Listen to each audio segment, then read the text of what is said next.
कि कुछ बातें मैंने सुनी, मैं भी खाना खा रहा था, मैं 1 बजे आ गया था, तो मैं सोच रहा था आप लोग आए तो मैं खाना खाऊं। खाना खाते हुए कुछ लोगों की आवाज़ें कान में पड़ी, कुछ सवाल आए, फिर कुछ लोगों ने कुछ पूछा, फिर कुछ ने पूछा, फिर मनोज जी ने अभी कान में आके बोला कि आप पीपीटी चाहिए आपको। ये जो पीपीटी कल्चर आ गया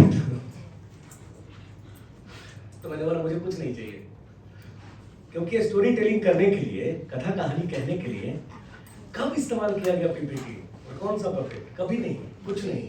तो सबसे पहले उस कंफ्यूजन को मिटा देते हैं। एक आदमी ही अपना सारा कुछ लेके चलता है। कथा गायन वाचन में मैं हमेशा ये बात बोलता हूँ, धीरे से इंट्रोडक्शन पे आएंगे, मैं इस जो सवाल उभरे उसका जवाब दे देता हूँ। कथा गायन वाचन या स्टोरी टेलिंग एक संपूर्ण अस्तित्व की मांग करता है। सब हिंदी समझते हैं ना, आपका पूरा वजूद दांव पे लगा होता है जब आप कथा गायन वाचन करते हैं, एक अभिनेता का खास तौर से। लेकिन यहाँ हम में से कोई अभिनेता शायद हो, शायद ना हो, तो हम एक्टर की बात नहीं करेंगे, हम ऐसी बातें करेंगे जो आपकी समझ में आए। दूसरे, कभी भी, ये मेरी पहली क्लास है 32 सालों में, 32-33 सालों में, जो मैं किसी कॉन्फ्रेंस हॉल में बैठ के बोल रहा हूँ। क्योंकि मेरी जब क्लास होती है, कुछ होता है तो हम कुछ नहीं होता है, एम्प्टी स्पेस होता है, मुझे माइक वाइक भी नहीं चाहिए होता है, इसकी ज़रूरत नहीं पड़ती। और न ये हॉल वॉल सब मैं कैंसिल करवा देता हूँ, इनकी ज़रूरत ही नहीं चाहिए। कोई पानी का गिलास, ये बैठ के हाँ क्या कथा कहानी, हाँ ऐसे ऐसे करें, अच्छी बात, अच्छा बात, वो कथा कहानी नहीं चलता। तो अब चूंकि हम यहाँ हैं और इस डेस्क पे बैठ के बोलना है, जो कि मैं बैठूंगा नहीं बहुत देर तक, आदत नहीं है मेरी, और शायद आप में से भी कुछ लोग खड़े हो जाएं मेरा साथ देने के लिए, तो बहुत मजा आएगा। ये होने वाला है, इसलिए होने वाला है कि मैं हमेशा ये मानता हूँ। सर ने अभी बाहर मेरे से एक सवाल किया कि आप क्या करेंगे, कैसे। दरअसल क्या है, ये अप्लाइड आर्ट है, प्रदर्शनकारी कला है, और प्रदर्शनकारी कला किताबों को पढ़ के और बातें सुन के नहीं सीखी जा सकती। आपको अपना शरीर दांव पे लगाना पड़ता है, आपको सीखना पड़ता है through the body, through the voice.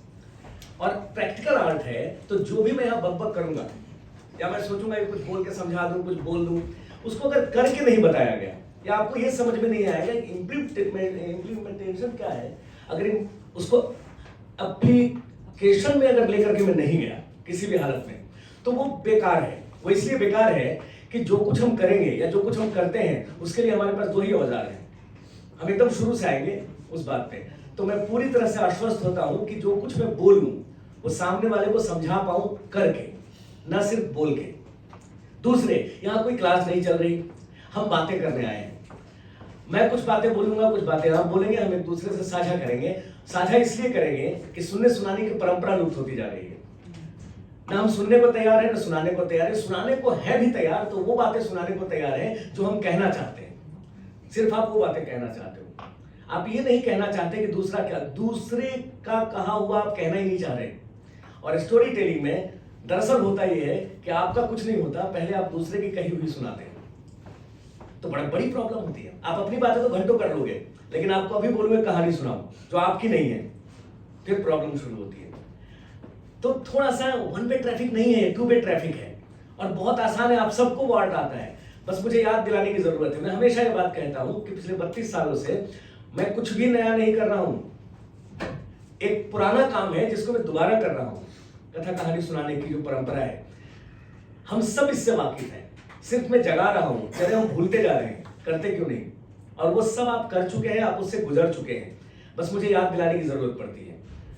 अगर आप में से किसी ने भी अपने दादा दादी, नाना नानी से कभी भी कोई भी कहानी सुनी हो, चाहे पंचतंत्र की सुन ली हो, चंदा मामा पढ़ लिया हो, बोधिसत्व की कहानी सुन ली हो, रामायण सुन लिया, गीता पुराण, महाभारत पुराण, कोई भी प्रसंग सुन लिया हो, या आपने लोरी सुनी हो और आप थपके खा के सोए हो रात को, और एक शेर, चीता, बंदर, भालू आपके विजन में आया हो कि एक लोमड़ी की कहानी आई, तो आप कथा गायन वाचन से परिचित हैं, आप जानते हो उस आर्ट को। और कथा गायन वाचन प्राचीन कला नहीं है, प्राचीन से भी पहले जाना पड़ेगा, ये पौराणिक कला है। आप दुनिया के सारे धर्म ग्रंथ उठा लीजिए, सारे धर्म ग्रंथ कथा गायन वाचन के उदाहरण है, स्टोरी टेलिंग है। वो लय में है, छंद में है, आप कोई भी उठाइए, पढ़ के देखिए। मुझे एक धर्म ग्रंथ दुनिया का बताइए जिसमें आप ये कह सके कि लय नहीं हो और छंद ना हो, उसको पढ़ा जाए अगर, तो वो गाया नहीं जा सकता हो, ऐसा हो नहीं सकता, वो गाया जा सकता है। वो पढ़ के लय में बोला जा सकता है। वहां से लेके आप हनुमान चालीसा तक आ जाइए ना आज की तारीख में, वो भी लय में है। बिना लय के कुछ नहीं है। और अगर स्टोरी टेलिंग की बात करें तो पिच और वॉल्यूम की तो बात होती है, सुर की बात होती है। मैंने सोचा था यहाँ एक हारमोनियम होता, पर वो हारमोनियम नहीं आ पाया, मैं भी नहीं ला पाया, कोई बात नहीं, हम ऐसे भी कर लेंगे। पिच और वॉल्यूम, सुरों का उतार चढ़ाव होता ही होता है। आप चाहे चैंटिंग पे, किसी भी उसमें चैंटिंग पे जाइए, आप चर्च में चले जाइए, वहां के प्रेयर सुनिए, आप चैंटिंग सुनिए मंदिर में जाकर के, आप कुरान की आयतें सुनिए जाकर के, आप यहूदियों की किताब उठा लीजिए, आप संस्कृत के श्लोक उठा लीजिए, आप चैंटिंग से बच नहीं सकते। चैंटिंग मतलब एकदम बच्चे की भाषा में समझते हैं, कुछ सुरों का उतार चढ़ाव जिसमें कुछ शब्द उच्चारित किए जा रहे हो, बोले जा रहे हो। लेकिन यहाँ एक फैक्टर उन सब में रहेगा, वो है लय। बिना लय के आप नहीं कर सकते।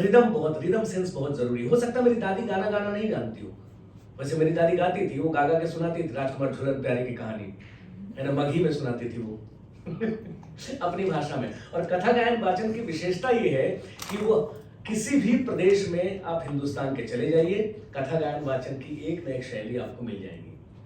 आप बिहार चले जाइए, उत्तर प्रदेश चले जाइए, आप नाम लेते जाइए, और वहां का मैं नाम लेते जाऊंगा यहाँ के कथा गायन वाचन की या वहां के स्टोरी टेलिंग की परंपरा क्या है। चाहे वाला उदल हो, चाहे बिरहा हो, आप कश्मीर में चले जाइए तो भांड पाथेर हो, राजस्थान में चले जाइए तो बात पोशी हो, हरियाणा चले जाइए तो स्वांग हो, साउथ चले जाइए तो यक्षगान हो, आप नाम लेते चले जाइए, हर जगह आपको कथा गायन वाचन की बृहद और विस्तृत परंपरा मिलेगी, बहुत बड़ी है, जो धीरे धीरे लुप्त होती जा रही है।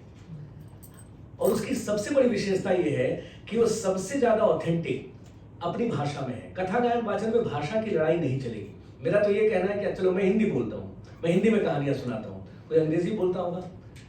अगर एक बंगाली दादी वही कहानी बंगाल में सुना रही है जो मेरी दादी हिंदी में सुनाती थी, कोई फर्क नहीं पड़ने वाला है, क्योंकि वो बच्चा उस लैंग्वेज से वाकिफ है, वो उस भाषा में उस कहानी को एडॉप्ट कर रहा है। कोई मराठी में सुना रहा है, कोई बंगाली में सुना रहा है।